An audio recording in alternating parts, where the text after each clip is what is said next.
The NBA Gambling Podcast on the Sports Gambling Podcast Network is presented by WynnBet. WynnBet is now live in Arizona, Colorado, Indiana, Louisiana, Michigan, New Jersey, New York, Tennessee, and Virginia. From boosted same-game parlays to live in-game odds, WynnBet has what you need to win. Sign up today and bet $100 and get a $100 free bet. Head over to sportsgamblingpodcast.com/WynnBet. That's sportsgamblingpodcast.com/WYNNBET to claim your free bet today. Yes, sir. We are back here with the NBA Gambling Podcast on the Sports Gambling Podcast Network. You know me, you know the voice. It's the guy, really real, villain real, Terrell Furman Jr. at your service. And I have my guy, partner in picks, Scott Studio Right Show. Scott, what's going on? Nothing much. Good to be back. I know that we ended up having an off day as a whole with the NBA Gambling Podcast because there were no games yesterday. So since there was a day off, we do have a lot of games here. I believe it's 13, which should be definitely a fun card. Looking forward to breaking it down. Let's make some money. Yeah, I understand what they were doing when they said, we're not going to have games on voters on, election day. And maybe, some NBA players are really able to take advantage out that and to go vote on this day. But this didn't change. Like, I went and voted anyway. No. It didn't change what my philosophy was. I had a real rant about it, which I'm not going to really get into. But the logic is, if the sole reason why you're voting is because there's no basketball on, it's maybe really, you're not really qualified bad. to vote. I'm just saying, maybe you're not qualified to vote. But like, if you were going to vote, you were going to vote. If you weren't going to vote, I think that not having basketball was going to sway you one way or another. No, people who wanted to vote voted. That was basically it. So unless the players were able to vote and they wouldn't have otherwise. Like that. Yeah, I know that's where, and that's where I understood it. I was like, maybe it's for the players, and the players could go and vote and all of that. So I was like, maybe it's for them. But if it's just for the regular person that says, "Oh yes, NBA games today," I'm not going to vote. Like, oh, you suck. All right, man. It's rivalry day. It's rivalry day, so I'm over here wearing black because I'm getting ready to go to a funeral for the Brooklyn Nets. We have Knicks Nets today. We'll talk about that later. We have Lakers Clippers today. I guess we can call that a rivalry. We'll talk about that later. And, it's just a bunch of games to get into. It's 13 games on the slate. We're just going to go ahead and deep dive into it because y'all know we'll be here all day if we take any more extra time. So let's kick off the slate, and let's kick it off in a good fashion because we have the Dallas Mavericks going to play the Orlando Magic in Orlando. Dallas is laying 7 on the road. 214.5 is the total. This total has dropped pretty substantially from 217 to 214.5. Let's see here and try to pull up an injury report. We have Christian Wood, who is out for this game. We have Tim Hardaway Jr., who is questionable for this game. And then we also have on the other side of the ball, Paolo Banchero, questionable with an ankle injury, and Kevon Harris, who is questionable with a rib injury. So Christian Wood is out, a bunch of other questionables. Still have Cole Anthony out, Fultz is out, Harris is out. Same as usual, but same as those are the same for sure. Yeah. All right, lay a 7 with Dallas on the road against Orlando. Can I make a case for Orlando if Banchero potentially doesn't play? Like, yeah, go ahead. I don't. No, I was just gonna say the argument is you're looking at Dallas and Christian Wood's out, so their backup center is basically Kleber. So Orlando should dominate on the glass. Yeah. Because I think we can agree JaVale McGee looks, I don't want to say washed, but he's definitely not as good as he was even when he won a title. He was a very big part of that Lakers team. He was a very big part of that Warriors team that won titles. Even Phoenix. He was okay with Phoenix. Yeah. And when he made the decision to go to Denver, it just seems at that point it all went downhill for him. Yeah, and it makes sense because he's an athletic big man who has gotten older, so the athleticism isn't as noticeable as it was. He could never really shoot. He wasn't really a great passer. There's a lot of stuff he was limited at, and now that the athleticism has really kind of vanished, he's not really that playable. And yet he's starting. Is he better than Dwight Powell? I don't even know. Like, that's how much I think that McGee's dropped. But the point is, you're looking at Kleber as the backup center. I do like Orlando's rebounding potential in this game with Bol and Wendell Carter Jr. Carter Jr. better have a double-double in this game. That's all I'm saying. He better have a double-double. But Banchero's their only real offensive threat. Suggs occasionally has a good offensive game. Wagner's pretty good. Do I trust him to create his own shot? Probably not as much as I'd like to, but he's still a good shooter. The thing is, Dallas, am I wrong? I know they're 6-3 and they've beaten a decent amount of good teams. Mm-hmm. Maybe they just don't wow me the way that they play basketball. Mm-hmm. Doncic has to do everything for this team, but I'm not sure Orlando can do anything about it defensively. I guess I'm leaning Dallas. I really don't feel great about it. I'm leaning more towards props in this game.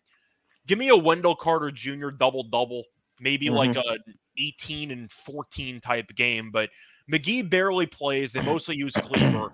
Carter Jr. and Bol should really dominate in the paint. I kind of like Orlando's rebounding potential in this matchup. That's how I'm looking at it. I'm going solely at the prop markets.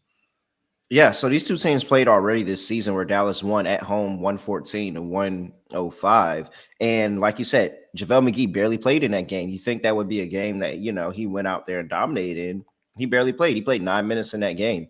Next center that they have, Dwight Powell, played 12 minutes. It was Christian Wood and Christian Wood only. He had 24 minutes in that game. Only 2 for 6 from the field, 5 points, but he had 10 rebounds. And they're going to use Kleber at center for a decent portion of this game. Yep. And so now you look at the Orlando Magic side of the ball in that time, and it's basically what you said, 15-9 for Wendell Carter, 16-11 for Bol in that game. Paulo Banchero wasn't as efficient as he normally is, 6 for 20, 18 points. Franz Wagner, 3 for 12, 11 points. So, yeah, no, I have to like the under.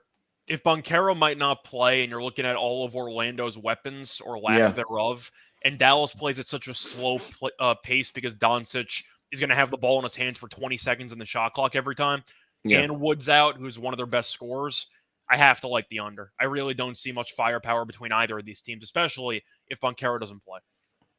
Yeah, and I really would hate to say it, but I don't think that you can actually back the Magic if Banchero doesn't play. Like, I want to make a case. This is short. I don't think I can. Yeah, I don't think that you're going to get enough scoring from the front court. Yeah, Bol and Wendell Carter can do some things, put the ball in the rim, and Wendell Carter has a 30-point game this season, but I just don't 30-point game. Like, what does realistic ceiling? Yeah, I don't know. Usually like 18. It's usually 18. Yeah, it's like 15 to 18, somewhere around there. I just think that they're going to have issues scoring the basketball, especially if Banchero's not playing in this game. I hate to say it's as easy as that, but for me, it's as easy as if Banchero's not playing, I'll lay whatever the points is with Dallas. But if he is, then I'm still tempted to lay with Dallas, but you could sway me to Orlando at that point. I'm just on the under. I feel like it's the safer approach. Yeah, for sure. All right. Would it shock you if one of these teams did not reach 100 points? Probably not. No, I think there's a good possibility neither team reaches 100 points. Yeah. To be honest, like I see a rock fight potentially. Yeah, definitely. All right. Morning. What's going on, everybody? All right, let's go on to the next game of the slate. We have the Denver Nuggets going to play the Indiana Pacers, -6 on the road for the Denver Nuggets. 235 is the total, up half a point from 234.5. Line also opened up at -5.5 for Denver and is now up to 6. Let's see here for an injury report for this one. And we have Zeke Nyanji is doubtful for Denver. Ish Smith is doubtful. And for Indiana, we have Aaron Naismith, who is questionable, and Chris Duarte, who is out. He's out for like a month and change. Yeah. So I really do like backing this Indiana team. They're fun. And I really do enjoy backing them at home. I think this might not be the spot to do it, though, because I think Denver has too much firepower. If this gets into a shootout, and the reason that I like Indiana is that they can score more points than another team. And shout out to Christian Sutton. We're actually talking about that game right now. And so I think that the issue with Indiana is that I really think that Indiana, how they win games, and I know it's crazy to say because of course they outscore the other team, but it's because their offense is too much and the other team cannot keep up with them. They can't stop anybody, so they have to win one way. They have to outscore you.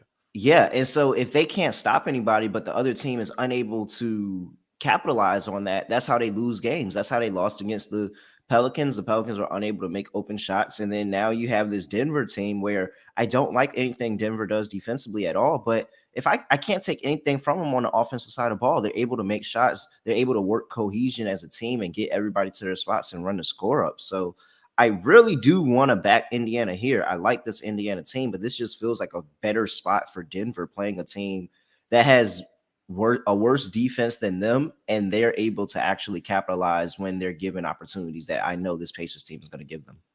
Yeah, at first glance, I like the over, but it's 235.5, and I'm not sure if I'm fully ready to dive into a total that high this early in the season. Yeah. But I do want to ask you, since Indiana's line against New Orleans was a bit trappy last game out, and they ended up winning outright, how the hell did Miles Turner score 37 points? So that wasn't. I picked Indiana, and that wasn't on my. That wasn't on my bingo card at all. I'm just asking. That was not on my bingo card at all. But Miles Turner, he sometimes does go out there and remember that he is able, like he is a scorer of the basketball. I know we think Miles Turner, and we're like, all right, on what he does and contributes on defensive end, and we really don't look to him for an offensive explosion. And it's normally because you don't have to. Like they've always had so many other options to go to for scoring the basketball. 27 and 10 against Washington in like late October. He's had a couple of games here. I think he's really just showcasing and waiting for that trade. Like that's honestly what I think is going on with Miles Turner. Like he's just showcasing and waiting for the trade. I think, though, that's kind of why I'm leaning to Denver here. It's because of the fact that Miles Turner had a masterclass to beat New Orleans. Yeah. I don't think that's sustainable at all. And if Turner ends up going back down to, let's just say, his normal 16-point number instead of 37, do I think the rest of the supporting cast can really step up to match Denver? Because I don't see Indiana getting many stops. Yeah. You know that Jokic is going to pull Turner away from the basket. He'll probably put up some massive stat line because Indiana can't stop anybody. And Denver could score 130 here. It would not surprise me if they scored 130, 125, something like that. I'm going to go with Denver because I do think that even though Indiana had a nice win against New Orleans, I think it was a little bit fluky because of how good Turner played. That might be the best game he's ever played. Yeah, I'm just for real. I'm keeping it real. Yeah, I don't think it's up there. It's definitely up there. I can't think of many Miles Turner 30-point games like that. And Jokic might get him in foul trouble, and I think that could be an issue. But Halliburton's great. I like his props over because he's a machine. Buddy Hield, we know, shoots a bunch of threes. He's been very good this season. I don't like the scoring depth. Mathurin's been good. He's kind of cooled off a bit lately, but he has been solid. I think Duarte is a valuable piece for that team. And now he's going to be out for a while. He played a decent amount of minutes for that team. I'm going to go Denver. If you want to take Indiana, I'm not going to talk you out of it. I don't think it's a slam dunk play. But the fact that Turner went for 37 and 12, I'm just expecting him to have a Levert regression where he dropped 41 in one game and then had 1 point the game after. It's not going to be that bad. But if Turner goes for like 15 and 9, I wouldn't be surprised, but that's not good enough. I think Jokic probably goes into like 32, 15, and 12 tonight. Like Jokic could have an absolute monster triple-double and Indiana gets absolutely destroyed and nobody would be surprised. Yeah. So I'm going to lean Denver. I think there's several ways that they can actually outscore Indiana. I'm not sure how many ways Indiana can outscore Denver. Yeah, no, I'm with you 100%. Shout out to the chat. Liv talking about Halliburton overs have been cashing almost every game. Yeah, I'm on I'll do a Halliburton points and assists. I see it at 29 and a half. I like a double-double. I like a points and assists, definitely. I think he's going to have Denver defensively is just not it. So I think Halliburton can absolutely have a game and get other people involved. I just think that Denver is going to end up ultimately outscoring whatever crazy output that the Pacers end up doing. And shout out to Chris Sutton. Lakers need trade for Miles Turner now. Yeah, I mean, Miles Turner and Buddy Hield would be a pretty good addition to that Lakers team. But truth is, I think it might be a bit of fool's gold for the Lakers. They got a lot bigger problems than who their starting center is. Just being honest. Like, I don't think Miles Turner changes anything for your team. It might change short-term false hope. But LeBron's been awful this season. He's made like 1 3-pointer in his last 5 games combined. He can't shoot. He's the worst 3-point shooter in the league, statistically speaking. I'm sure he's going to bounce out of it at some point, but you hear it all the time. The memes. He's 37 now? Yeah, I'm 37. Yeah, I'm 38. I know. 38. His best years are behind him. 38 in the year. AD's been better lately, but he's still, is a shell of his former self when they won the title. Westbrook's been very good off the bench. But We'll save the Lakers we'll cooking save for it when we for get to later. their I'm game. just Yeah, saying, we'll I save it don't for think their the game. Lakers need to acquire Miles Turner because I don't think he changes that much long term. That's all I'm saying. All right, next game on the slate, we have the Portland Trailblazers traveling over here to the Queen City, Charlotte, North Carolina, to play the Charlotte Hornets. -4.5 is the line for the Trailblazers. 219.5 is the totals. Come down from 221.5. Over here, injury report for the two squads, and we have Anthony Simons, Dame Lillard, Justice Winslow, Jerami Grant, Jusuf Nurkic, and John Butler Jr. all probable to play in this game. Keon Johnson is questionable. Over for the Charlotte Hornets, as you know, LaMelo. As you probably know, if you don't, Gordon Hayward and What else? Cody Martin. Cody Martin's doubtful. LaMelo and Gordon Hayward are already ruled out, but Cody Martin is doubtful for this game. So another piece missing for that Charlotte Hornets team. I mean, I guess my issue with this is that this line has come down half a point. It opened up at 5 and it's at 4.5. I saw it And 4.5 last night, so it hasn't really moved that much. I have no idea why anybody would take Charlotte in this spot. I literally cannot make a case for Charlotte at all. So I do a YouTube play every night and for another network, and my play was Portland -4.5. That was my play today, and it's a little bit weird that the entire team is probable. Like, just say that they're going to play. I don't really know what the holdup is there, but still, the entire team's probable. I mean, they had no injury issues last game, and they had a day off, so I don't know what the issue is. But Charlotte's a train wreck, and we thought they were going to be. And then LaMelo got ruled out before the season started, and we knew they were going to be bad. And then they randomly gave the Knicks a run for their money in overtime. They had a couple of random wins. They beat the Warriors somehow in overtime, and they've fallen off a cliff. They've lost 5 straight games, and you're looking at what the team does well. It's an oxymoron because they don't really do anything well. You're looking at their overall lineup, and with LaMelo being out, Bridges, of course, was their second best player last year. He's still, nobody knows what's going to happen to him. And Gordon Hayward, shockingly, is already injured. I can't believe it. Can you believe it? I can't believe he's already hurt. But either way, he was the best offensive player this season because LaMelo hasn't played and Bridges is not there. So you're relying heavily on Gordon Hayward to be your main offensive weapon. He's not there. So now your main weapons offensively are Terry Rozier and Kelly Oubre and like a little bit of PJ Washington. Like, are you serious? They've lost 5 straight games. They lost to the Nets at home with no Kyrie. They blew, I believe, a double-digit lead in the fourth quarter in that game. And then they somehow managed to top it. They lost to the Wizards at home by 8 points with Beal in health and safety protocol. So they managed to lose 2 home games back-to-back to a Kyrie-less Nets team and a Beal-less Wizards team. And now they face off against a healthy Lillard, a healthy Simons, a healthy Grant, and a healthy Nurkic. Good luck to you. This team stinks. Portland has actually been a very surprising team. I thought they'd be underwhelming.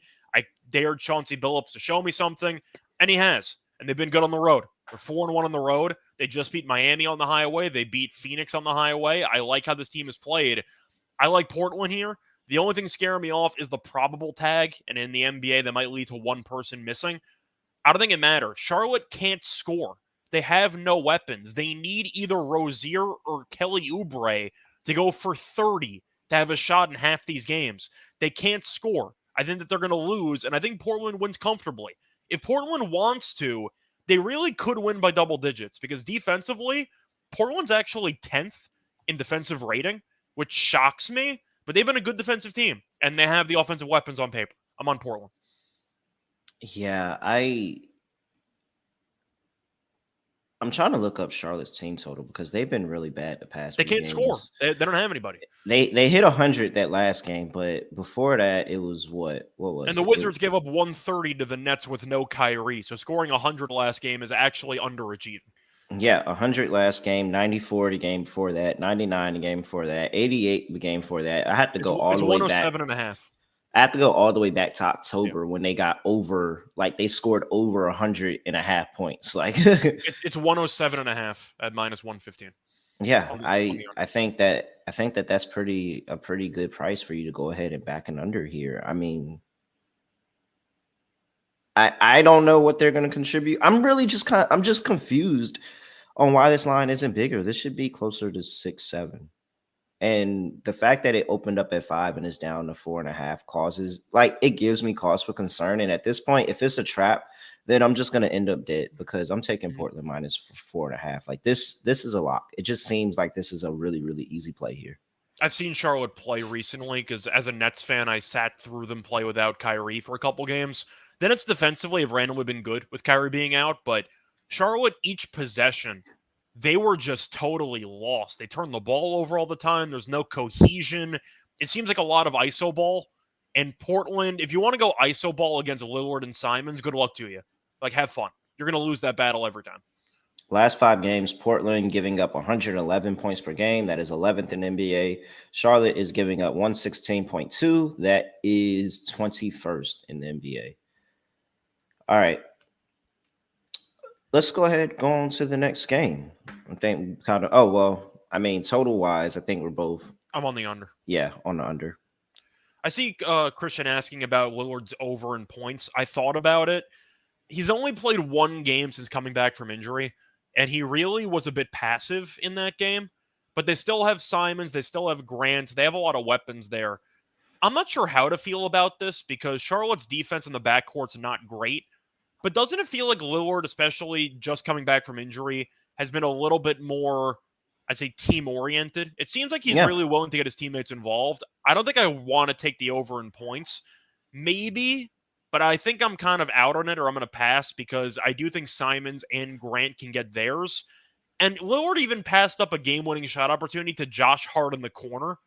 I don't think I've ever seen Lillard turn down the final shot in a game. Have you? Yeah, no, he did. He did. It was a wide open shot. Cash. It was wide open. You just figured Lillard was going to chuck it, and he didn't. Yeah, no, I'm 100% with you. I didn't think he was going to pass that up at all. But it was also a tie game, so it was like, what do we really have to lose? It wasn't like they were down. Just saying, though, Lillard seems to have been a little bit more selfless. Yeah, he recently. has. So I'm not going to touch the over in points because I don't think the shot attempts are high enough.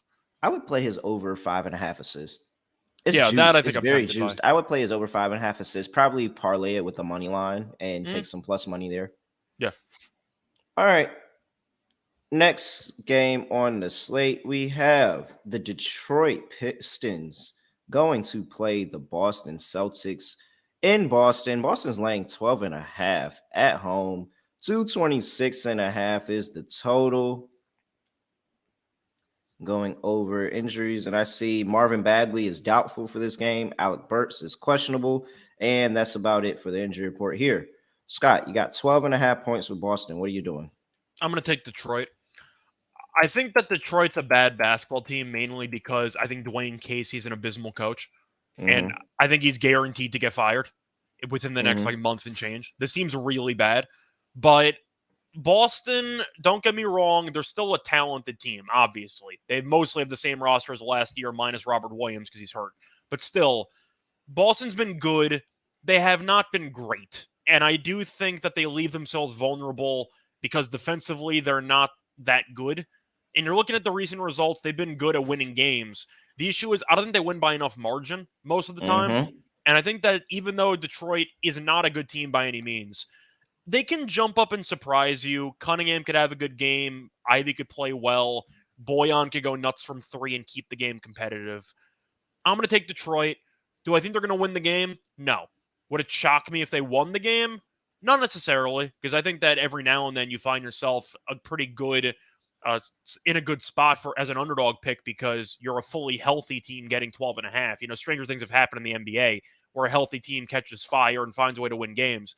But I still like Cunningham. I like Ivy. I like their overall backcourt. I think they're good enough to hang around in this game. I'm not going to pick them to win in the Garden, but I'll go with the points. I can't lay 12.5 with Boston. I'm just not ready to do that. Yeah, I am. I mean, it's pretty obvious what I'm doing. That I'm taking the Pistons, but you making a money line sprinkle there? Oh, 100% taking a money line sprinkle here because if you look at these past 5 games, this spread has no chance. I mean, take a chance. What do you think? Last 5 games, ATS, Boston versus the Detroit. I'm assuming Detroit's done well. Oh, very well. 5-0 well, to be exact. Mhm. They covered as 14-point dogs. They covered as 12.5-point dogs. They covered as 12.5-point dogs again and won that one outright. They covered as 10-point dogs. They covered as 7-point dogs and won that one outright. They've won 2 of the last 5 outright, covered all 5. I it just they have their number. They have their number. And this year, this season right now is even less reason for me to feel confident about Boston because guess what? They're not this stout defensive team anymore. Last year, they were one of the best defensive teams in the league. They are now sitting middle of the road, 15 in points per game, 100 and 110 points per game. And guess who's right under them at 16? Detroit. Giving up 111 points per game. So, I mean, I can't. A case can be made for Detroit getting good offensive looks, and if they shoot well, then they definitely could pull it off. I think it's more just based on the price. It's roughly plus 550 on the money line for Detroit. I know that Boston's the better team, but if you're going to tell me that Detroit needs to win 1 out of roughly 5 meetings to become profitable in the situation, I'm going to take it. I think they could win 1 out of 5 head-to-head meetings straight up. Yes, and really, like, for me, and what I think it's going to come down to, they need Cunningham to play very well. Yeah, Cunningham definitely needs to play well, but it's going to come down to the bench production and who can get more from the bench. Both of the benches are pretty underwhelming for the most part, especially Boston with the number of injuries they have. So it's really going to come down to which bench can get the most out of its players and be able to contribute to this game because the starters aren't going to be able to do anything, like everything, this entire stretch. And so let me just go through these bench numbers real quick while I'm trying to pull them up. Detroit last in the league, 30th in terms of points coming off the bench. And Boston's done, and this is last 5 games. So I tailored it down, and this is why you're on Boston if you're on Boston, because Boston's doing a lot better. They're 8th best with points coming off of the bench in the past 5 games. So this is an extreme trend up from how they started this season. So if you're on Boston, that's the reason you're on Boston, because you believe that you're getting a lot of good bench play from Boston right now. They're going to be able to get a lead and maintain the lead and grow the lead and get you to this point. But my clients are on Detroit. We're not fading 5-0 against the spread. And we're not taking this Boston team who has not been that good defensively and a Detroit Pistons team that can really turn on the Jets. For a 12.5-point spread, for me personally, I need some type of injury. I need some type of compromise nature for the underdog in the spot. Detroit might be underwhelming, but they're healthy. Like, I'm not going to fade a healthy team getting 12.5 when they do have a lot of talent. The issue is the coaching and the actual cohesion. But I think Detroit's talented enough to cover this number, so I'm not going to take Boston at all. All right. And I linked to the over in that game. Total is 226.5. What are you doing there? I'm not taking an under. I'm taking an over. Boston's played faster. Detroit can score. If we think Detroit's going to cover, then we think Detroit's going to actually put up some points. So I'm going to go with the over. Yep. All right.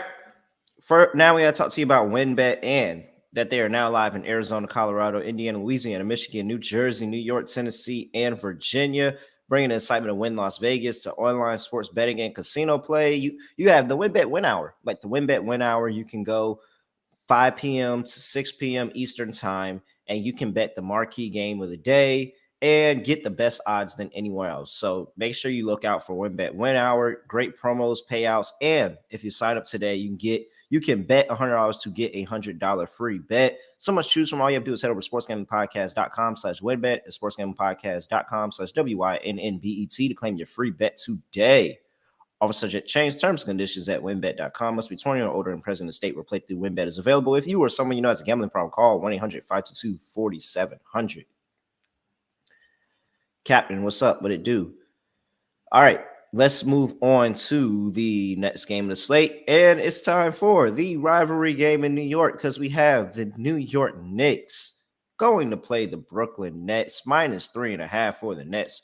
222 is the totals. Come down from 225. This total has actually gone up for this, not total, but this line has actually gone up for the game. It opened up at -2.5 for the Nets. Now it's sitting at -3.5. Probably because the Nets are sporting the best defense in terms of points per game in the last 5 games, 98. 98.4 points per game in the last 5 games. Best in the NBA. Nets defense, really? Going to an injury report, we have Yuta He's out. who out for this game. And then for the Knicks, we have Quentin Grimes, who was questionable, and Mitchell Robinson, who was out. All right. Scott, I'll let you go first. My Knicks, your Nets. What are you doing?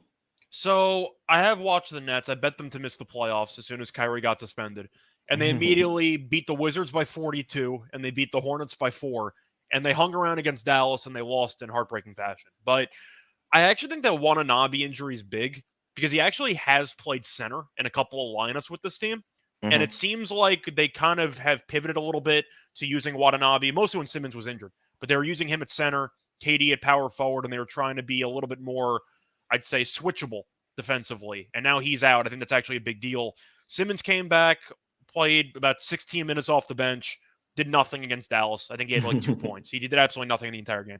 But I do think I'm going to go with the Knicks in this one because the Nets, even though defensively they have been a lot better, a lot of it is pace and the lack thereof. They're playing extremely slow without Kyrie, and they need to because they really don't have a point guard. They have Sumner, who is okay. He's mostly a slasher, can't really shoot that well. Shooting better lately, though. You have Durant, who's going to want to ISO and take time off the clock. He's got to do his own thing. And they really don't have many, I'd say, quality options in the break or on the break. I think that they have to play slower. The Knicks kind of want to play fast. So far this season, they have wanted to play fast because they still have Brunson, they have Barrett, they have guys that can actually run the floor. I think the Knicks could have a lot of success in transition in this matchup if they really push it. But I'm going to take the Knicks here. And I do think that even though the Nets defense has been better lately, if the Knicks do what they started doing in the second half of games against the Nets last year, and they just double team Durant almost every possession, and they force somebody else to beat them, I'm not sure who on the Nets is going to beat them. I know Cam Thomas has played better lately. Royce O'Neal's had some moments here and there. Seth Curry's been okay. I know Mitchell Robinson's out, which is kind of a big deal because the Knicks would have dominated the glass anyway. Hartenstein's okay. Jericho Sims a good rebounder. I think they'll be fine either way. I got to call out Randall. He's got to have a big game here. It's a perfect matchup for him to really have a great game, and I think he needs to show up. I'm going to take the Knicks, though. These games always seem to be competitive, and the Knicks are at relatively full strength, the Nets are not. But I think that the Knicks have an advantage with the overall depth in terms of scoring. That's good enough for me. You're going to give me 3 points and change. I'll take the Knicks in what I view as a coin flip game. I'll take him getting plus money on the money line. Yeah, no. So I have the Knicks are you talking about pace earlier. Knicks 8th fastest pace in the league right now. Brooklyn all the way down at 28 in the past 5 games. They changed their entire style because they have one consistent bucket getter. They have no choice.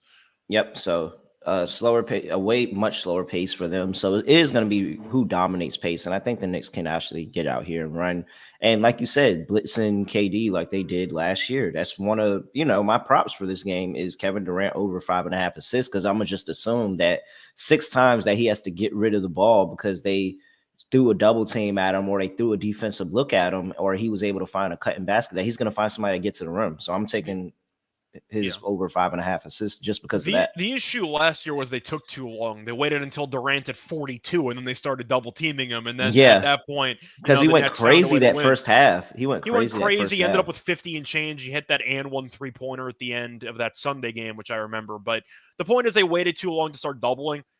I don't know why you wouldn't just double team Durant every time here and just dare Royce O'Neal and company to beat you. I'll take my chances. But Brunson, I like. I think that the Nets really don't have many good matchups for him defensively. I think he's too quick for Simmons, and Simmons has really been a shell of his former self. The Nets defensively have bought in, which I really respect. With an interim coach and with Kyrie being absent, they have bought in defensively.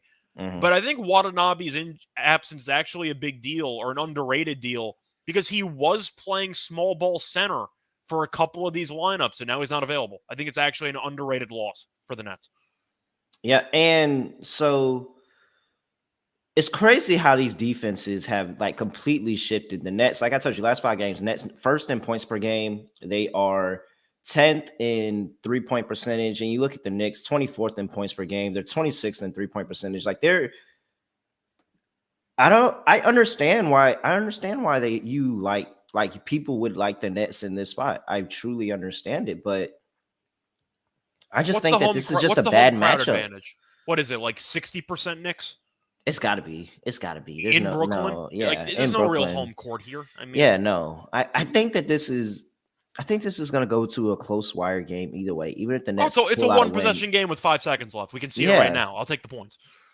and maybe Julius Randle travels again and they fucking win I like his because double-double. He's going to need to clean up on the glass with no Mitchell Robinson in the lineup and everything like that. I think and I saw. they haven't Yeah. been consistently playing Hartstein and Jericho Sims. Hartstein had 21 minutes that last game. Sims had 17 and he was starting. Like I don't know if they're like going to Hartenstein. commit. I think he's good. I I like think both of Hartenstein's them. not bad.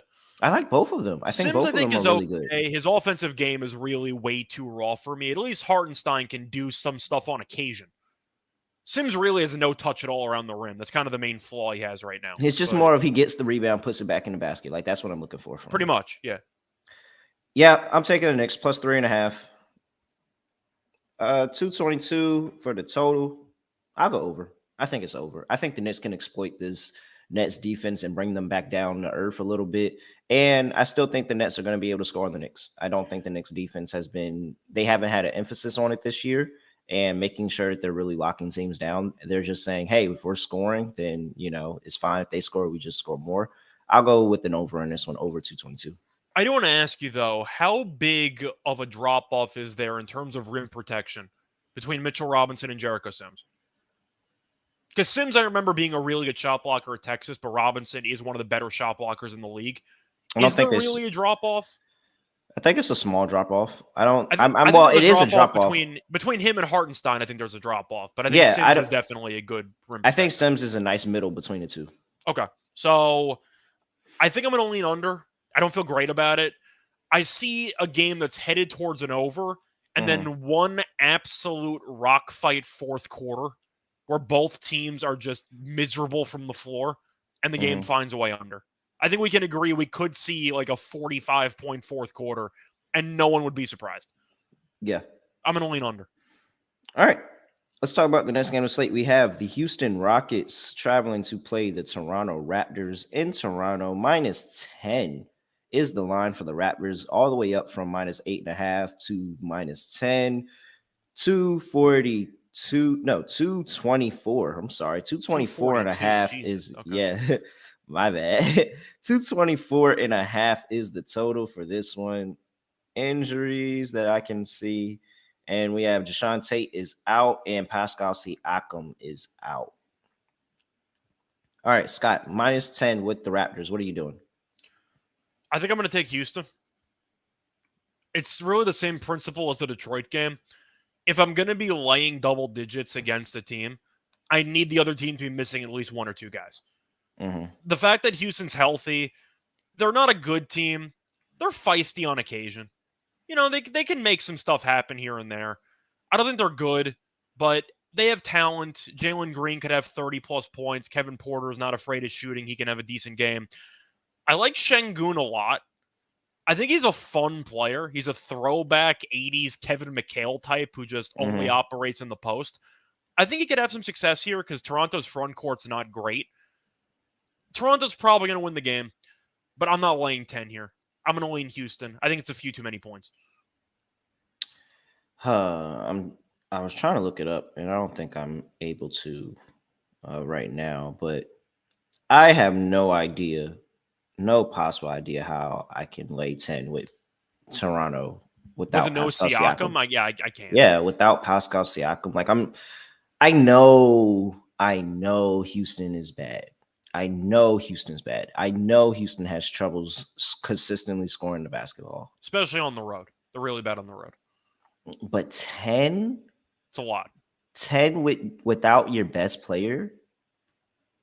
I don't know, man. I know Scotty Barnes and Fred VanVleet, and this Toronto team is really good. I expect them to get after it defensively and really try to challenge Houston. Houston being on the road here, but man, if you're telling me that Houston can find a way to put the ball in the basket for a quarter and a half or something, that's going to kill this line. Mm-hmm. It's going to absolutely kill this line. I don't think I can take 10. I don't think I can take 10, lay 10 with the Toronto Raptors right here. I'm going with the Houston Rockets plus 10. Yeah, I So, just think this number's a bit high. Like, yeah, I want to ask you, how many points is Siakam worth? I know Toronto's a deep team. I think he's worth a couple. I I think it think he's has to worth a be. couple He's right now points. he's an all-star. If you go through the numbers, I mean, he's clearly an all-star here. He was on pace to before the injury. So that means Toronto at full strength would be laying like 13 and a half or 4. Like, I can't buy into that. I got to go with Houston. No. I would have been more tempted at this state at open at 8.5. I probably would have still had some curls, but 10, I definitely can't do 10. All right. I'm not taking double digits. At 7 or 8, you have an argument for fouling late in games. Maybe you find a way. But if Toronto's up 8 and there's like 29 seconds left, they're taking a shot clock violation. Like, you don't even have a real shot at fouling down the stretch to get a miracle cover here for Toronto. I'm not going to bother. I'm going with Houston if I had to pick a side. Yeah, I'm on Houston too. Sprinkle on that money line because I'm taking the over. And if Houston's in this game, it's because they were able to score points on the Toronto defense. Oh, And yeah. so Jalen Green's been really good as of late. Kevin Porter Jr. has been really, really solid over court. Like, he's doing it all, whether it's rebounding the basketball, getting assists, setting up his teammates, scoring the basketball. He's been doing really, really good this season. Jabari Smith is really the only thing. Like, if Jabari Smith was on and he was looking like a third overall pick and, early in his, like, if he was even very, very close to what Paolo Banchero's doing, then this Rockets team would be very nasty. But I was going to say, I don't know if we're opening up a full conversation here, but let's just say Jabari Smith has been one of the most underwhelming rookies so far this season. yeah, and Put it that way. we're not trying to bag on him. Like, you need time to adjust. It's Everybody can't come rough. in. Yeah, Everybody can't come in and just be that guy. But he's got to be doing more. He has to be doing more. So yeah, and if you want a prop here, I don't mind Şengün over 16.5 points at even money. Okay, he's been really good. He had 20 points last game against Orlando. He had 20 and 10. He had 17 against Minnesota in only 20 minutes. He had 17 points, shot over 88% from the floor, had 26 and 13 against the Clippers. He's been playing well, but since Toronto has a mix between Koloko, who does not play that much, they have Achua in there, a little bit of Birch on occasion. I don't really like their front court that much. I think Şengün could have some success here. So I'm going to go with him over 16.5 at even money. All right. Next game on the slate, we have the Utah Jazz going to Atlanta to play the Atlanta Hawks. Minus 3.5 for the Hawks. 228.5 is the total.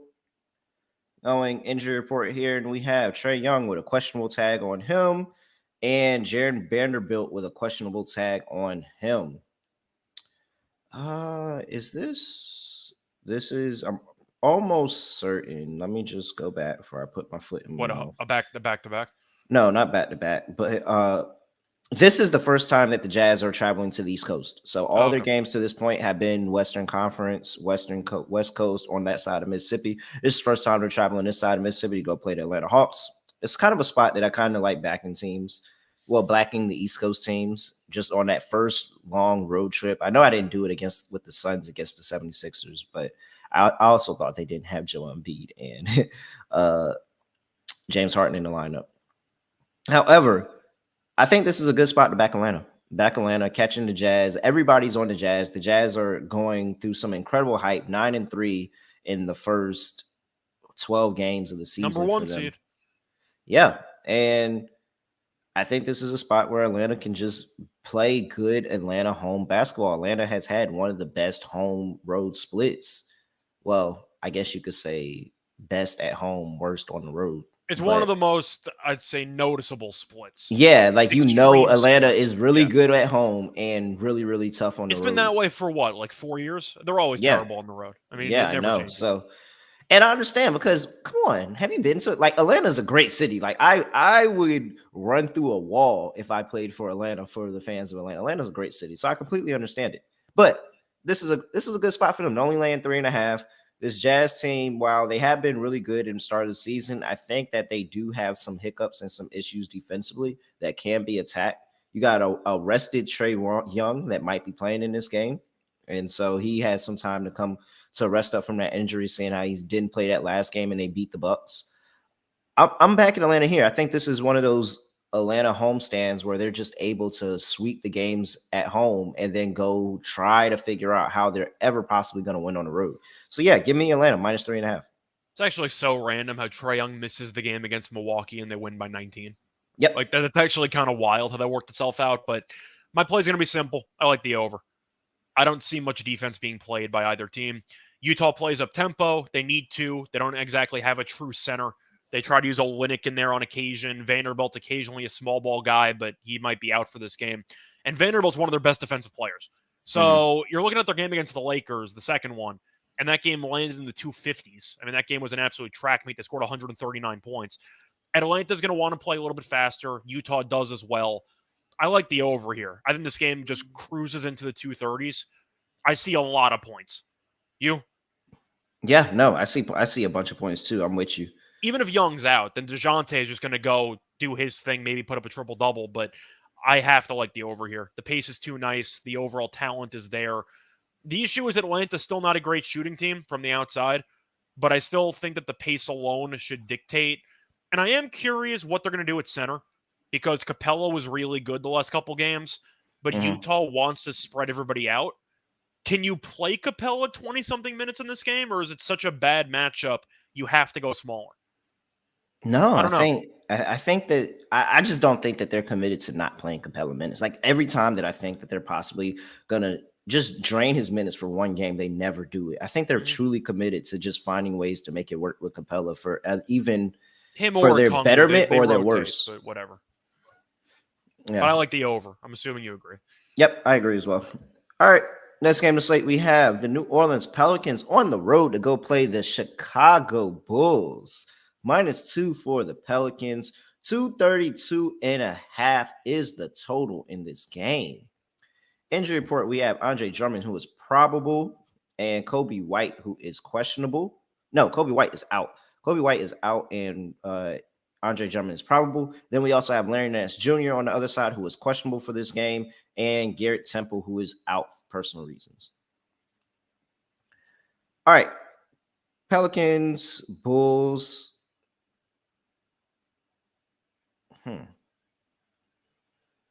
I think What do we think of this Pelicans team? Can we start there? that's what I'm trying to figure out. And it's like I mean, it's just 500 ball right now. It's literally just 500 basketball right now. And it's like they're underperforming for the talent level that they have. For you to be sporting out a lineup of BI, Zion, and CJ, I expect to see a lot more scoring. Too. Yeah, I expect to see a lot more scoring than I've been seeing. Like, they also can't guard anybody, and that's really the issue here. You're getting a full strength Chicago Bulls. You can't give up 37 points to Miles Turner. That can't happen. Yeah, and I hate backing them. I mean, this Bulls team is different this year. I'll give them that. I'll say that they're different this year, and they're actually going up here and challenging those teams that they should be challenging. Like, they shouldn't be just trying to beat up on the small teams and losing to the good teams. They're actually challenging the good teams this year. DeMar DeRozan's still playing really, really good ball, and it's so much easier for him when Zach is out there because they can't just double team him like the Raptors try to do in that first matchup when Zach was out. Like, they can't just double team him. I expect Zach to be really, really well rested with this one. They said they're not playing him on back-to-backs, and they're taking their time. They're making sure he gets rest on the off days. So I expect Zach LaVine to come out here with a whole boat of energy. I would love it way more if Lonzo was playing in this game, but I'll go ahead and I'll take the Bulls +2. I'm taking Chicago too. I like the Pelicans as a team on paper. I ended up betting Willie Green to win Coach of the Year at 12-1. Who is somehow one of the favorites despite his team playing 500 basketball, which I really don't understand. But either way, Chicago is very good at home. We know the United Center is a very good home court advantage. You're going to give me plus money with the Bulls at home against the Pelicans team that's been struggling lately. That's good enough for me. I'm taking Chicago on the money line. I think you could argue this game should be a pick'em, maybe a -1. But I do think that the Pelicans being favored on the road, I don't think they're worthy of being favored on the road against a pretty good team. I'll go with Chicago. All right. And Christian asking, what do you think about BI's over threes 1.5 at plus 122? I understand why it's plus money because the Bulls in the past 5 games are the number one team against the 3-point shooters. They're giving up 29% in the past 5 games, number one in the NBA. So, and they played some pretty decent like 3-point shooting teams. They played Toronto twice. You have Boston in there, Charlotte, Brooklyn. That's decent enough. I think it's more of they've been just able to hold them just percentage wise all around to a lower percentage. The Bulls defense has stepped up in the past few games, but yeah, no, I think Caruso coming off the bench is really, really good because now all that scoring in the lineup, he coming him and adding him as a change of pace defensively is really what they want to do rather than having him starting and taking a bunch of shots.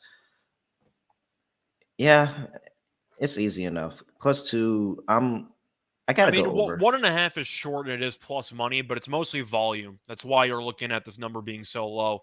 He's attempted less than 5 3-pointers in every game except for one this season.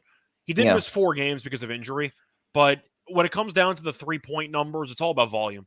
You want your guy to shoot 10 3-pointers. I mean, it really just comes down to it, and you're just going to play the odds game.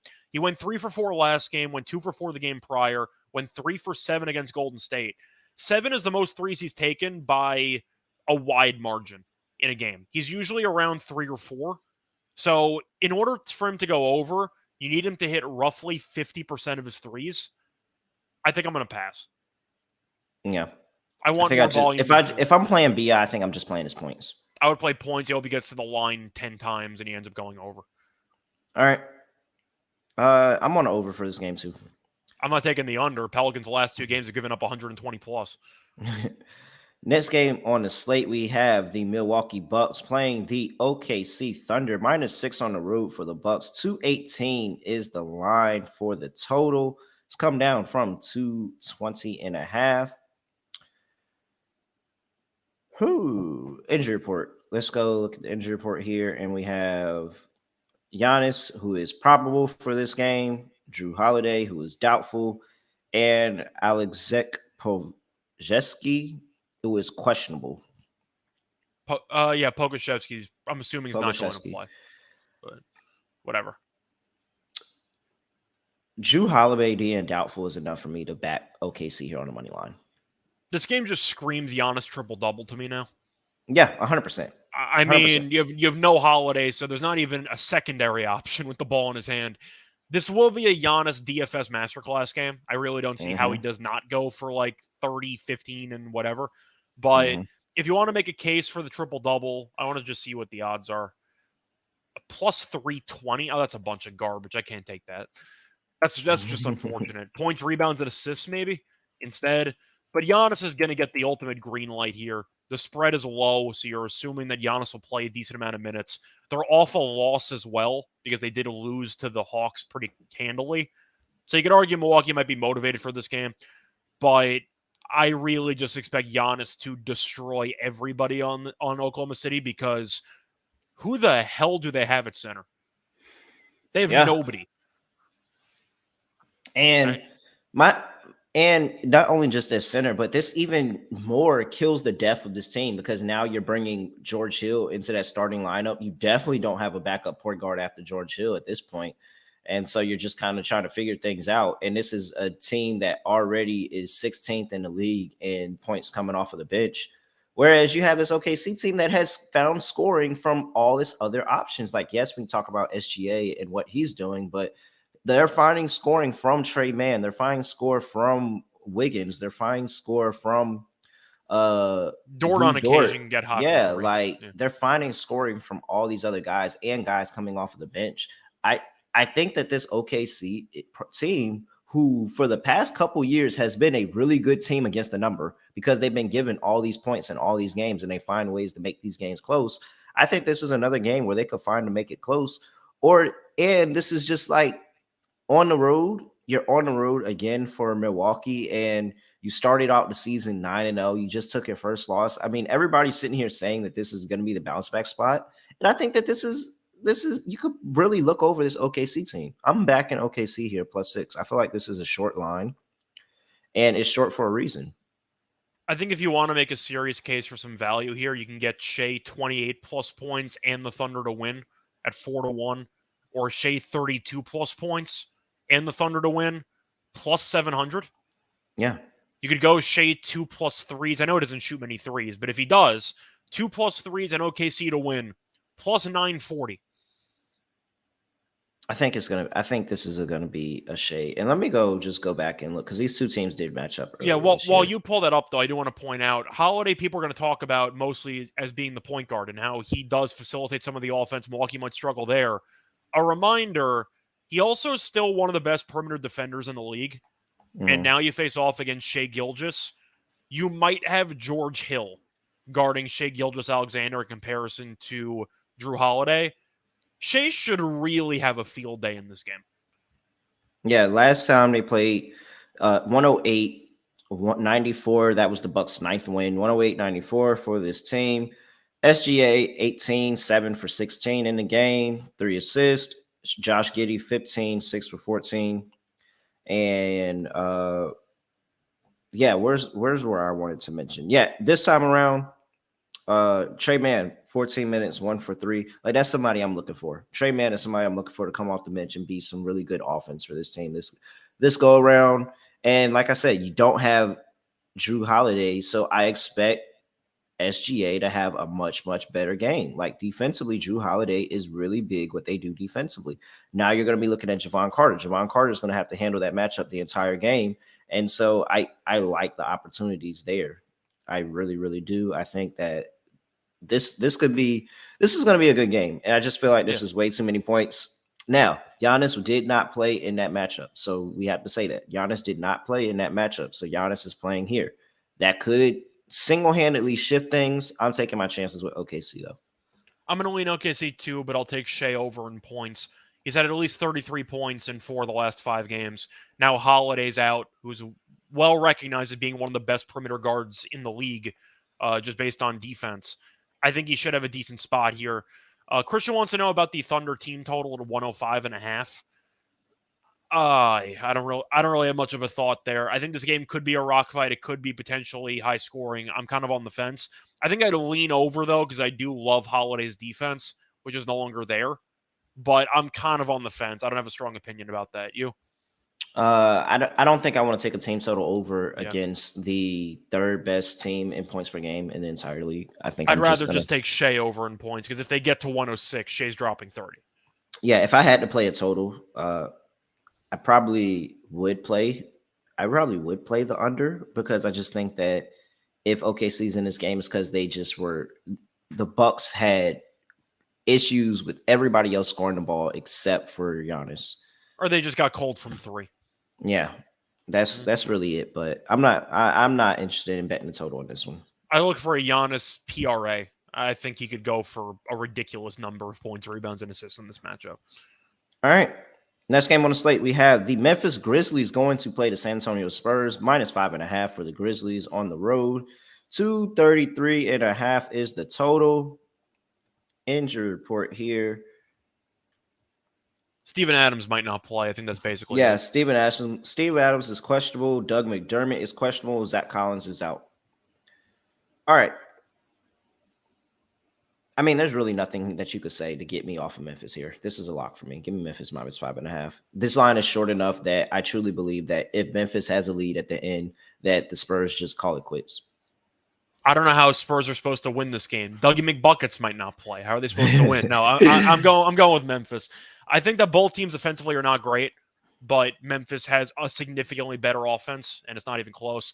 Ja's been good, but after the MVP nuclear start, he's kind of going a little bit cold lately. Still, respectable numbers, but I at least want to point out that I do think he's going to play well here. Do you know how good his numbers are against San Antonio in the last couple of meetings? No, but I feel like we talked about this last year, and I feel like he has like some 40, 50-point games against San Antonio for no reason. Okay, so I'm going to read these off, right? So we'll start off in 2020, okay? All right. 22, 14, and 7. Okay. 25, 9, and 9. All right. 44, 2, and 9. Shit. 19 and 11. Okay. All right. Hey, I like that. I like that. Yeah. Say that one again. He had 19 and 11. All right. Some people gonna get that. Others won't. Okay. He had 13 and 8 against San Antonio in 22 minutes. Not great. And then Mm-hmm. since that moment, he absolutely exploded. He had 38 and 6. All right. That's 30-8-6. Yeah. Okay. 41. Okay. Yeah. Okay. Yeah. All right. 41, 5, and 8. Damn. That was January of 2022. And the last meeting, he had 52 points and 7 rebounds. I remember that game. So I assume Morant's going to play really well because, with the exception of maybe an off game here and there, points wise, in which he still had like 11 assists, San Antonio can't guard him. He had 52 last time. They played twice in 2022, and he had a total of 93 points. I'm just expecting Morant to go for 35. And Bane, we know, is really good. I do kind of want Adams in the lineup, though, because I think that he'll really just overwhelm Pirtle with his strength. They still have Clark, though. They still have a couple other options. I'm on Memphis. I think Ja goes for 35. They are just sucking the juice out of all these props. Jaw 35 is plus 235. No, you have to go for the player performance boost if you really want to go for any props. You got to take them to win the game, and you can maybe get that at like 4-1. Yeah. They really have been sucking the juice out of these props, though. Yeah, it makes it not as fun. Let me No. see here if I can find. Hold on. If you want to take Ja 30 plus points and Grizzlies money line, it's plus 158. Okay. That still sucks, by the way. Yeah, not great. All right, let's see here.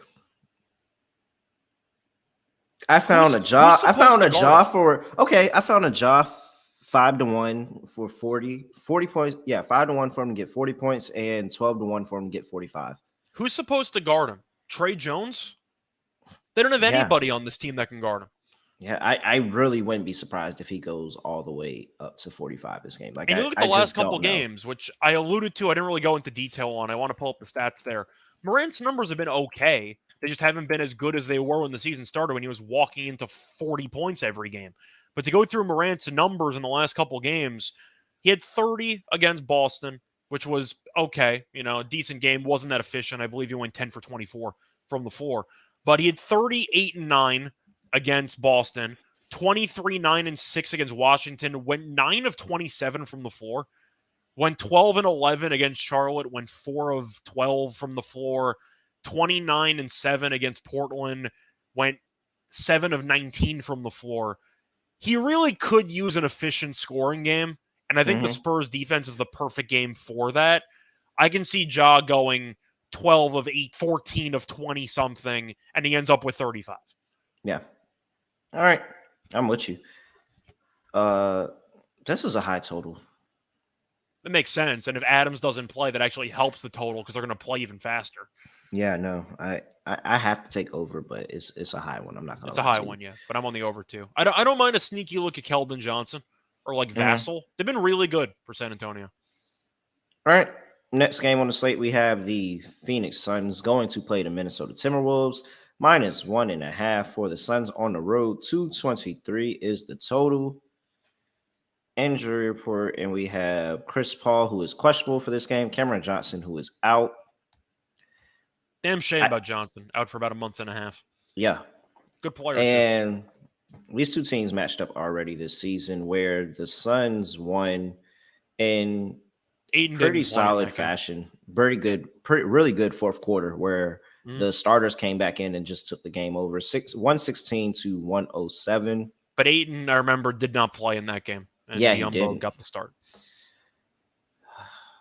I don't know how I can back Cleveland. I mean, I don't know how I can back the Timberwolves in this spot. They just don't have it together. They haven't put this lineup that they have with Gobert and Edwards and Cat. They have not put that. D'Angelo Russell's been terrible too. I mean, we got to at least point it out. He's been awful the last couple. Yeah, they haven't put this roster. They haven't put this roster they got together, and I'm just gonna keep fading them until they turn it around for me. That's really just end of the handicap for me. So here's what I want to ask you, and I don't want to. Chris Paul's one of my all-time favorite players, so I'm not going to try to slander him too hard. How many points is he even worth at this stage in his career? Because offensively, I don't really know how much he can do in a given game because he generates no separation off the dribble anymore. Yeah. And it seems like he's really an afterthought on the offense. Most of the offense is run through Booker at this point. Mm-hmm. How many points is Chris Paul even worth? Because I really don't know. Now, he's also, 38. He's older. I'm not surprised with all the injuries he's had that he's kind of fallen off a cliff in terms of speed and quickness. Mm-hmm. I don't know what he's worth. I really can't put I can't put a number to it. Is he worth 2-3 points? I don't think so. Is he worth 1 point? Maybe. Like, I don't know what he's worth anymore. Do you? Not really. I think that you From can't a really leadership quantify perspective, it. yeah, from a Yeah, you leadership can't perspective, you can't quantify it. quantify it. But on the court, he's been, mediocre? Yeah, He has a hard time putting up 10 points per game. I just think that I think they'll be fine. I truly do think they're fine. That's my And point. I went late. If he enough. doesn't play, it's not a red flag for me. I don't think it's that big of a deal. He's enough where I wouldn't lay probably over 2 possessions with this team, but this number's at 1.5. Like, it opened up at -4.5. I probably would have took the Timberwolves there, but I'm getting 1.5. He got injured last year. Campaign is starting experience. They have some options here, but Insano mentioned it. He played 14 minutes left in the second quarter.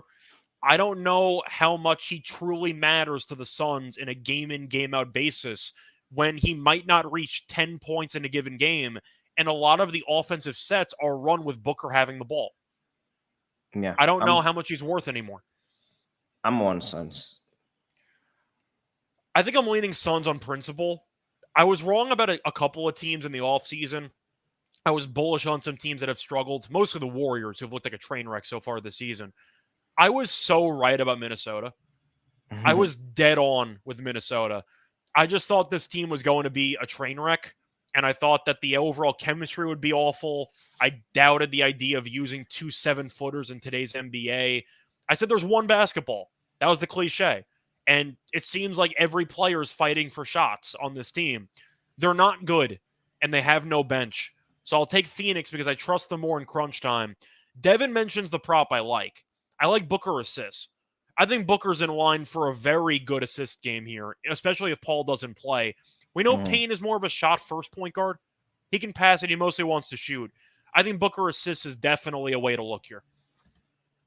I'm trying to pull it up. In his career, without Chris Paul, he's been really good at assists when Paul's not in the lineup. Yeah, in his career without Chris Paul, he's at 4.8 assists. Now you got to, a lot of take that might into have been account before he got there. So yeah. I went back and I got his game log, and we can go game by game here without Chris Paul. 7 assists, 5 assists, 3, 4, 8, 10, 7, 9, 7, 5, 12, 8, 5, 7. The number's there. 5.5. Like, that's not bad. That's not bad.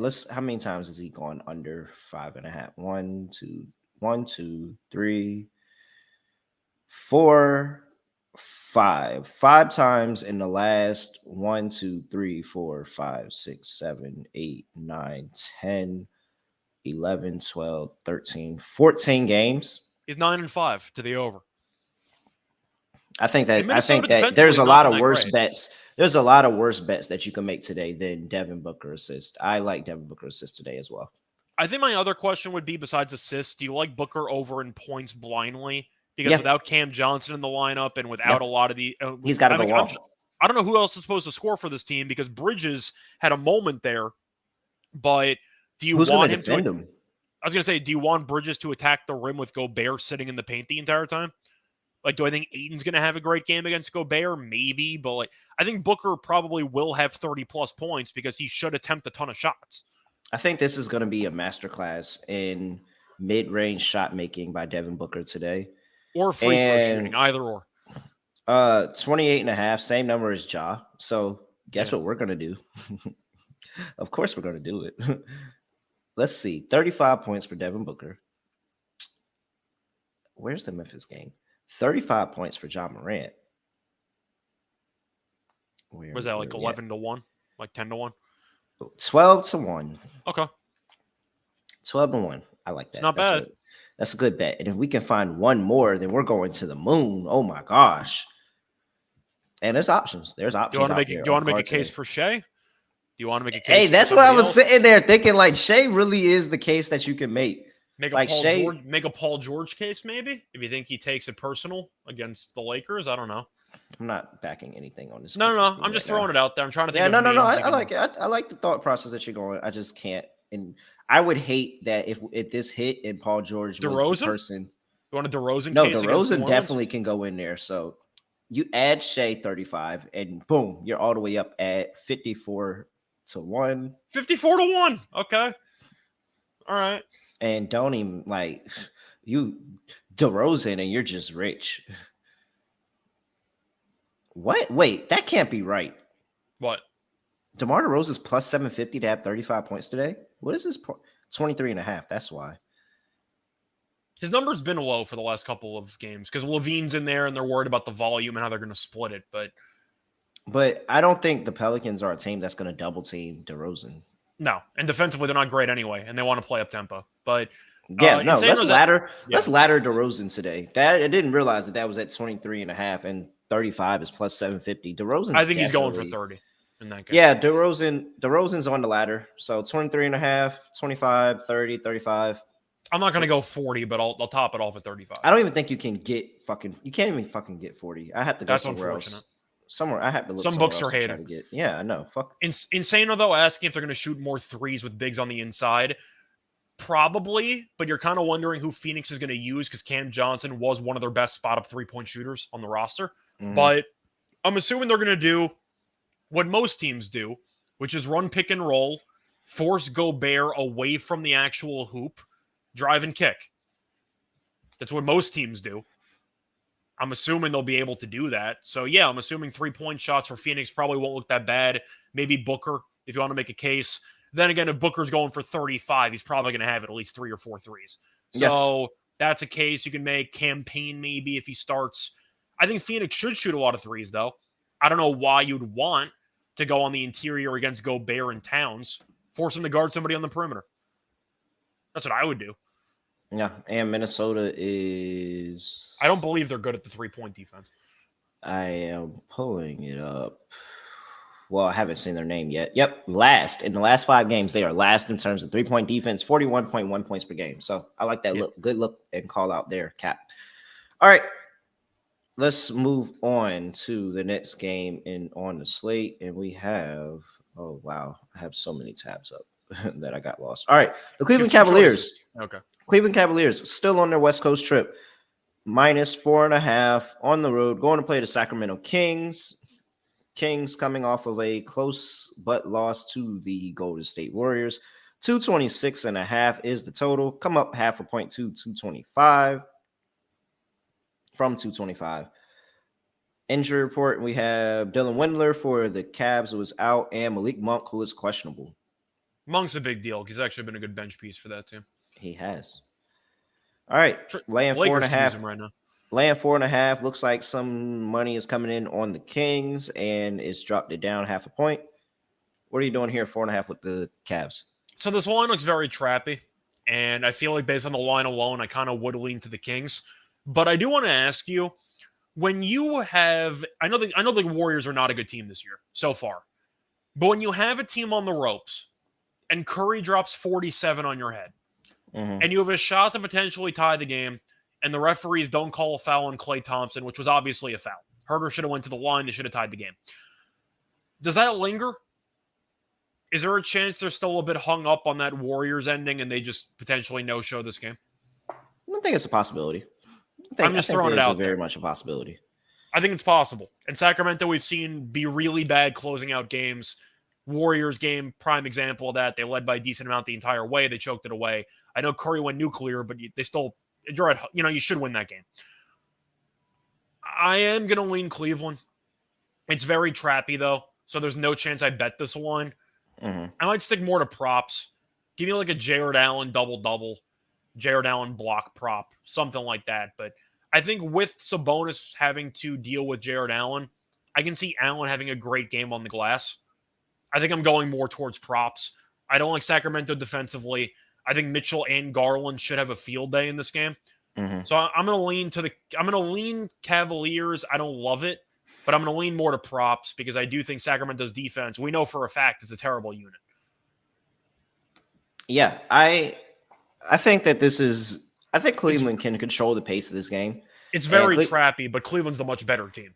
Yeah, by far a much better team. And if they control what they want to play in their half court basketball, I think that's really going to give the Kings issues. The Kings want to run, the Kings want to get out and get transition buckets, hold you to your fast break buckets. Their transition defense is actually really, really good, how they get back and fill in lanes on transition and defense. But I think that slowing the game down, and really the kicker here for me is that the Kings are one of the worst teams in terms of opponents' points in the paint.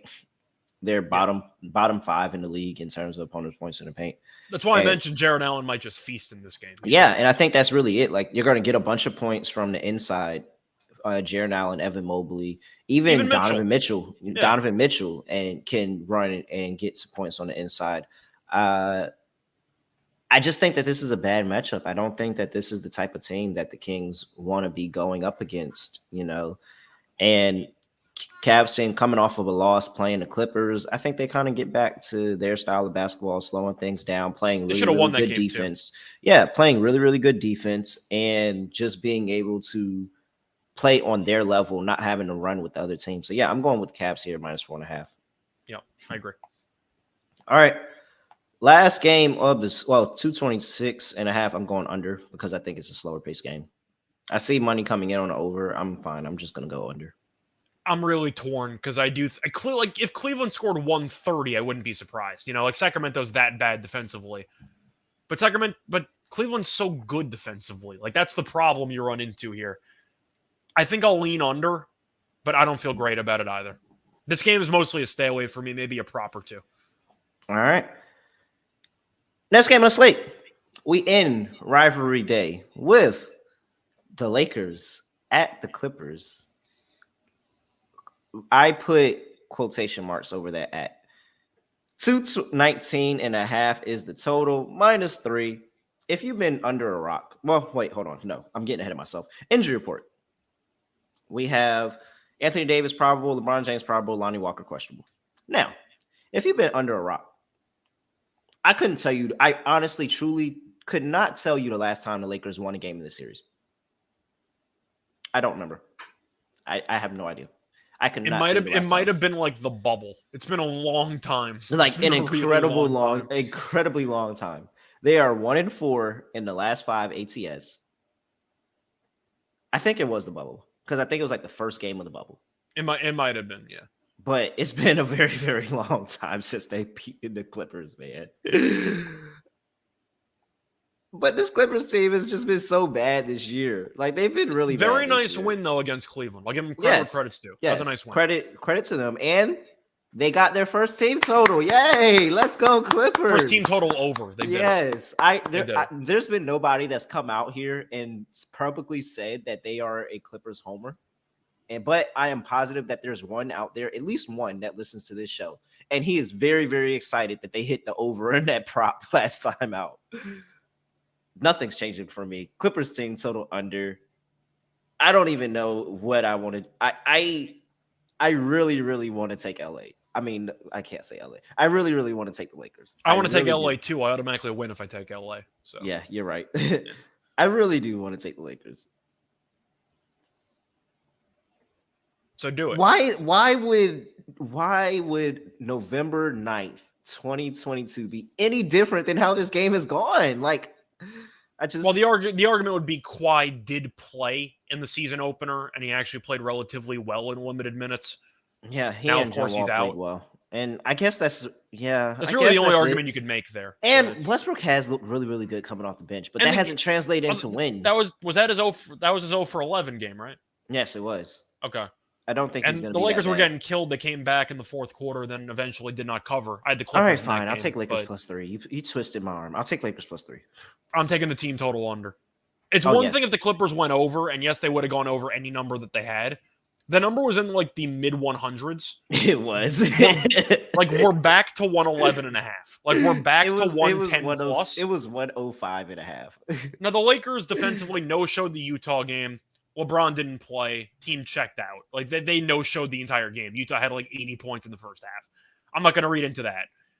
I'm just going to go with the team total under for the Clippers. We've seen the pace in these games die, especially in the fourth quarter, because of how competitive they are, the rivalry, kind of like how the Nets-Knicks game should turn out in the fourth quarter. I just see a lot of physical play, and I think based on the rivalry, the refs will let them get away with it a bit more. It's one thing to go over one team total, but to immediately push the team total back to 111.5 is crazy to me. I got to take the under. If it's anywhere over 110.5, I'll probably blindly take the under. But the Lakers defense with LeBron and AD have still been pretty good this season.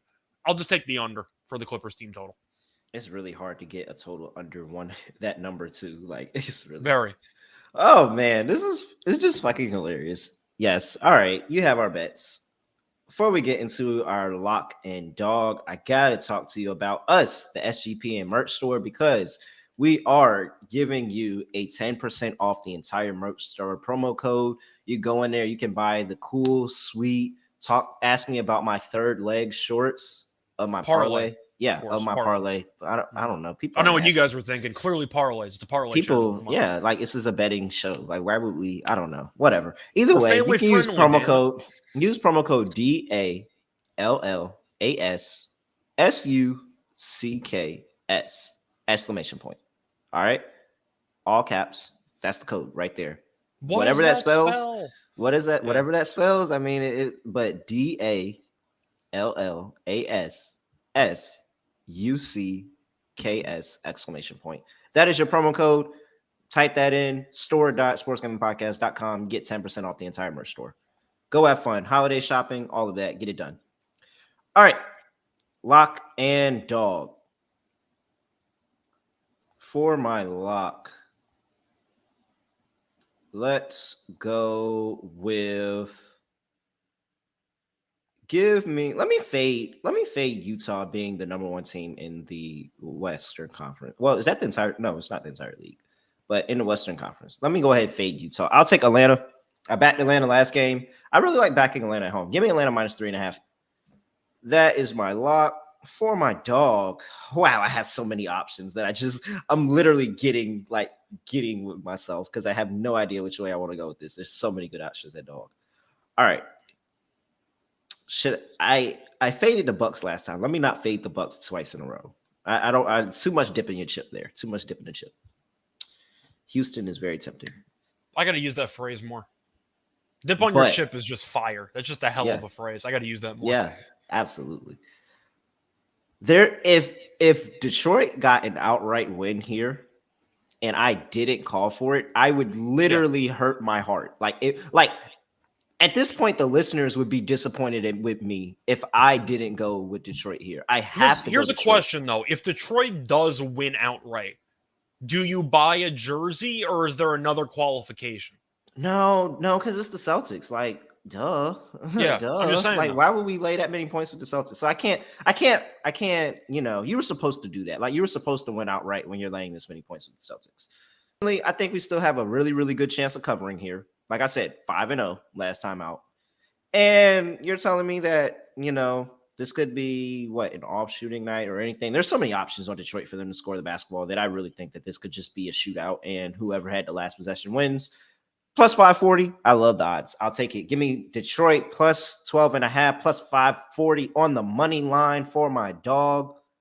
Scott, lock and dog. What are you doing, sir? So for my lock in this one, I'm going to go back to a player prop. I am going to go with John Morant over 28.5 points. He's had at least 30 in each of the last 3 meetings. He's had at least 41 in each of the last 2 meetings. He's had at least 52 in the last meeting against San Antonio. They can't guard him. I mean, there's really no way around it. You're looking at Trey Jones. You're looking at They don't have anybody that can stay in front of Ja. And Ja's been a little bit iffy with the shooting lately. Had 30 points in his last game, though, so I do think that he got back on track to some degree. But I'm hoping efficiency picks up, and I think that Morant should have a big game here against a San Antonio team that not only is awful at defense, but also plays fast. I like the pace in this game. I like Morant's chances in the fast break. Jakob Poeltl, also not a great rim protector, so I think Morant should be able to get downhill quickly and really do damage in the paint. Give me Morant over 28.5 points at around -115. All right. And for your dog. For my dog in this one, I contemplated if I wanted to do a player prop or what exactly I wanted to do. I think for this one, I will go with a player prop. I am going to go Julius Randle, double-double at +135. All right. I think that it's really a good matchup for him in this spot. You're looking at the Nets' overall front court. They don't have any depth at all. Claxton gets into foul trouble as well. Mitchell Robinson's going to be out, so I do expect Randall to embrace more of a rebounding responsibility in this matchup. But to go through the actual meetings recently, first of all, he plays a bunch of minutes. He's played at least 37 minutes in each of the last 6 meetings between these teams, so he should play a bunch. But he's had at least 10 rebounds in 3 of the last 5 meetings. He had 9 rebounds in one of the other meetings. But I think the Nets being the worst rebounding team in the league and the fact that Randall should play a bunch of minutes helps out. And with Robinson not playing, I think he should definitely have a bigger responsibility. Give me Randall double-double at +135. But you're the Knicks fan. You have any thoughts on that one? Oh, no. I don't got no issue with that. I think that now Julius Randle does sell. He does sell in games. I will say that. He does sell you in games, but this is a really good spot. And he seems to always take this rivalry game to heart. So I do think he'll end up being quite motivated and he'll look pretty focused for the entirety of this game. All right. Other than that, Scott, you got anything for people before we get up out of here? No, 13 games. Definitely a fun slate. Hopefully to make some money here. And yeah, a lot carry this. Yeah, I got 13. But it's nice to be back with the NBA card. I'll be back once again. I know I'll be back on Friday with you with the NBA. I know we do have another NFL show with the DFS and the Thursday Night Football breakdown, which I'm sure we'll do later. So stay tuned for that. Yep. But other than that, though, you can find me on Twitter at Rice Show Radio. And yeah, doing a bunch of other shows. Got the tennis show, doing the Propcast on occasion. Of course, we have the NBA show, the NFL show. A lot of content, a lot of free content, and a lot of money to be made. So let's get it. Yeah, man. And real quick before we get up out of here, well, of course, you guys know, subscribe, like, review, all of that NBA Gambling Podcast. But just shout out to the listeners that come in here every day and rock with us, listen to the picks. Really appreciate y'all. Y'all just show out for us. Chat was booming today. Shout out to everybody, LG, Jose, Christian, Devin, Liv, Jake, everybody that comes out. We're going to definitely try to get something going and be able to do a really good captain. We're going to try to do something and get, a contest or something going to just show give y'all away we appreciate you. Something like that. We're working on it, but appreciate all y'all. Appreciate all the support for the show. Other than that, still no idea what I'm doing and no idea how I'm going to end the pod. So we're just going to end it like this. Yeah, Jackie Vaughn, I don't know. I haven't made my mind up on him. We out of here.